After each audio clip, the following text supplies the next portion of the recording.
Hola a todos y bienvenidos al análisis de nuevas cintas VHS de FNAF. En esta ocasión, seremos testigos de la nueva creación del talentoso Valox, una cinta registrada el 7 de noviembre de 2000, que sirve como continuación de la trama que hemos seguido hasta el momento. La trama se desenvuelve en torno a la esperada reapertura de Freddy Fazbear's Pizza Place, donde presenciamos como una valiente guardia de seguridad afronta una noche de supervivencia. Inspirada en parte por Battington, la cinta presenta un segmento que invita a los espectadores a interpretar sus mensajes. Sin más preámbulos, adentrémonos en la descripción, donde, además de detallar la gran reapertura, se revela la enigmática desaparición de la guardia de seguridad, similar a lo acontecido en la antigua ubicación antes de su cierre.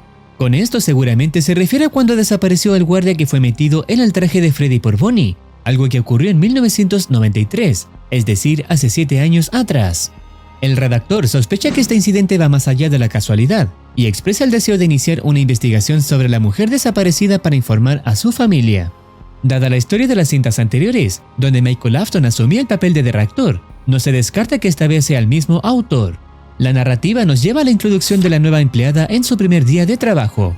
La protagonista espera que el último personal abandone el local para cerrar y explorar su oficina. Antes de dirigirse a su lugar de trabajo, realiza la tarea de desconectar la energía principal en la habitación trasera, ubicada al lado del escenario, y cuando abre su puerta... Oh.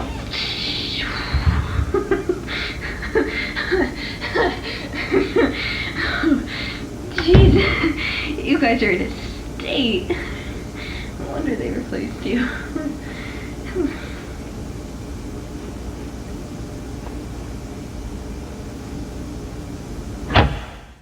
Apagando las luces, la protagonista deja la habitación y se dirige hacia su oficina. En este escenario aparentemente normal, camina lentamente hasta llegar a su destino, donde se sienta y se ve sorprendida por el sonido del teléfono.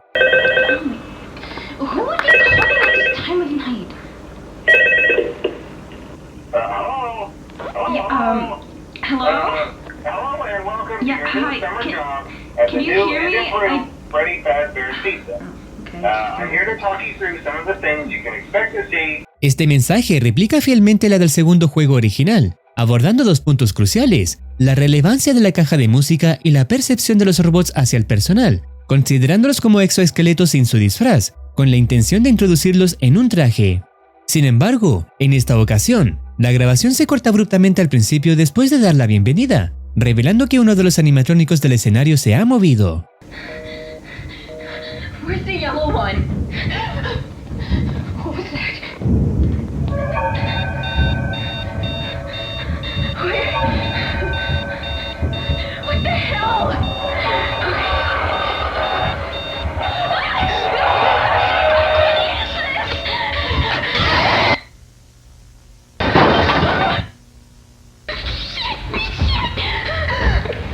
I forgot my keys in the office.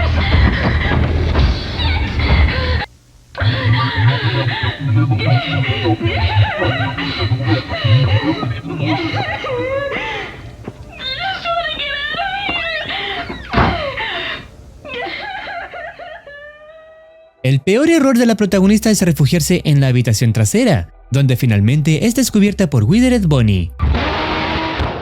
¿Recuerdas lo mencionado sobre cómo ven los robots al personal y lo que querían hacerles? Pues entonces serás testigo de cómo intentarán meterla en un traje, viendo un escenario que nos recuerda a la película oficial de FNAF.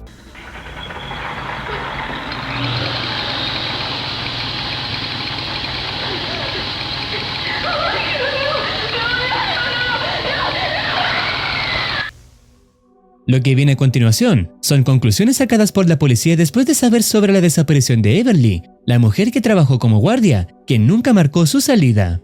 Se inició una pequeña investigación para la guardia que desapareció, que terminó abruptamente una vez encontrada una cámara dentro de una sala trasera de piezas y servicio. La cámara en cuestión fue hallada al lado de un animatrónico recién construido, bloqueado en el dispositivo de montaje, mostrando imágenes del Freddy de color morado donde encontraron la cámara. El robot estaba manchado con sangre y goteando su líquido, y desafortunadamente, por razones que ellos desconocen, la señorita Everly fue encontrada aplastada dentro del traje, mostrando una imagen de lo captado. Cables y circuitos estaban a través de su cuerpo, empujando a un lado órganos ahora sustituidos por la maquinaria. Había también abrazaderas y alfileres de metal a través de sus huesos, sacando como conclusión que las máquinas la confunden con un endoesqueleto listo para ensamblar. Perdido en un trágico accidente. Lamentable, pero sucede. Suponemos que estaba manipulando la maquinaria, algo que le ordenaron que no hiciera, y Fazbear Entertainment no es responsable. Fueron las palabras mencionadas por William Afton.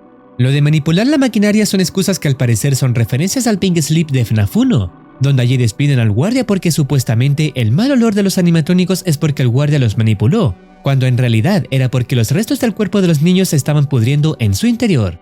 Este caso es similar, ya que la empresa se limpia las manos diciendo que la mujer murió porque supuestamente manipuló a los robots, cuando claramente eso fue una mentira para no quedar con una mala imagen.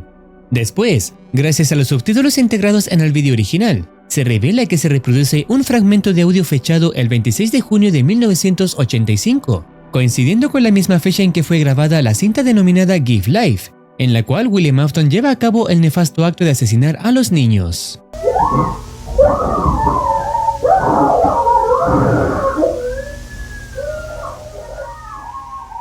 Únicamente los gritos de agonía pertenecen al audio mostrado, y las siguientes frases hacen referencia a la mujer que murió. En las sombras profundas donde yacen secretos, niños y robots, sus almas están entrelazadas en búsqueda de un amigo nuevo, una cáscara metálica, pero el vínculo se quebró y la oscuridad descendió. No pudo permanecer, su espíritu huyó, en el abrazo gélido del traje, ella sangró. Evidentemente, todo esto posee un significado metafórico, como exploraremos a continuación. La primera frase refiere a un lugar oculto y enigmático, donde las verdades no son evidentes, haciendo referencia a la pizzería, específicamente a su interior y a lo sucedido en la habitación donde William perpetró el atroz acto contra los niños. La segunda frase representa la conexión entre los niños y los robots, afirmando que sus almas están dentro de ellos. La tercera frase menciona la búsqueda de un amigo nuevo, donde el Metal Shell hace alusión al cuerpo metálico de un animatrónico, pero el vínculo se rompe y la oscuridad se cierne. Esto simboliza lo ocurrido a la mujer, donde su transferencia de alma al robot no tuvo éxito. La última frase alude a que la figura femenina no pudo permanecer en el lugar mencionado. Su espíritu escapó y la representación poética de sangrar en el frío abrazo del traje simboliza la tragedia que la condujo a la muerte. Este simbolismo sugiere que, en este universo, las almas de los animatrónicos buscan nueva compañía para unirse a ellos, algo similar a lo observado en la película original de FNAF, cuando deseaban llevarse a la pequeña Abby para que estuviera con ellos. A continuación, se presenta la imagen de Puppet, mostrando también los cuerpos fallecidos de los niños dentro de los trajes, tal como se evidenció en cintas anteriores, reforzando la idea de que la marioneta fue la responsable de infundir vida a los robots con sus almas. Tras la representación de William Afton en el traje de Spring Bonnie, aparecen frases pronunciadas por Puppet indicando que posee conocimientos y que está siempre observando y escuchando, siendo consciente de que su asesino regresará, solicitando ayuda para las almas de los niños, concluyendo así el primer capítulo de la segunda temporada. En resumen, en la gran reapertura de la pizzería, una mujer decidió trabajar como guardia nocturna. Al ser atacada por la aterradora chica y Bonnie fresco como una lechuga, es finalmente atrapada por Withered Bonnie para introducirla en un traje de Freddy. Tenemos sospechas de las razones del por qué atacaron, pero para darlo por confirmado es necesario ver los futuros capítulos. Claramente, nada de lo mostrado aquí es canon para los juegos o la película, pero es interesante ver cómo va progresando esta nueva historia. Los capítulos previos ya fueron analizados y son igual de interesantes. Si no los has visto, lo dejaré al final del vídeo. Pero antes de finalizar, veremos la continuación de otra serie de cintas que hemos visto, la que pertenece a Gear F. Lord. ¿Recuerdan al tipo que le dio un puñetazo a Springtrap? Escapó del local en auto y fue interceptado de igual forma. Pues resulta que sobrevivió a ese ataque, y después de recuperarse en el hospital, decidió volver con un amigo para incendiar todo el lugar. Una vez dentro, el hombre se queda en la oficina para examinarla, mientras su amigo decide inspeccionar los pasillos. Inicialmente, todo transcurre con normalidad y sin generar mucha tensión, hasta que de manera repentina, la luz se apaga. Oh, God damn it. Alan?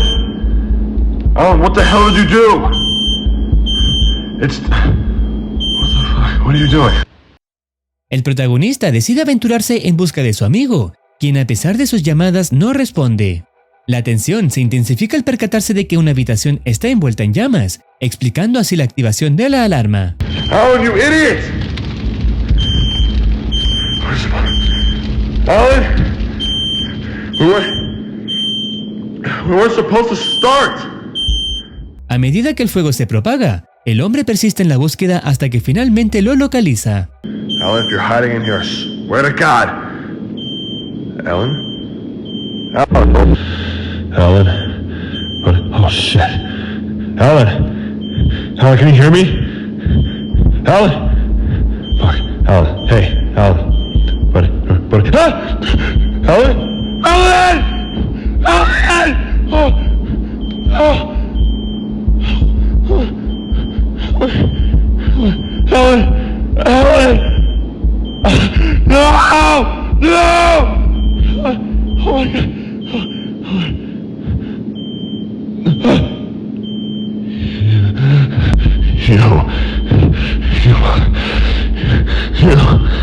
You killed him! What is wrong with you? What is wrong with you?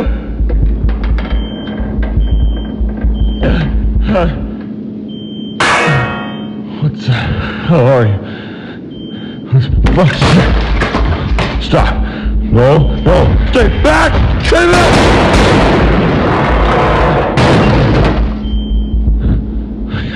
I got it.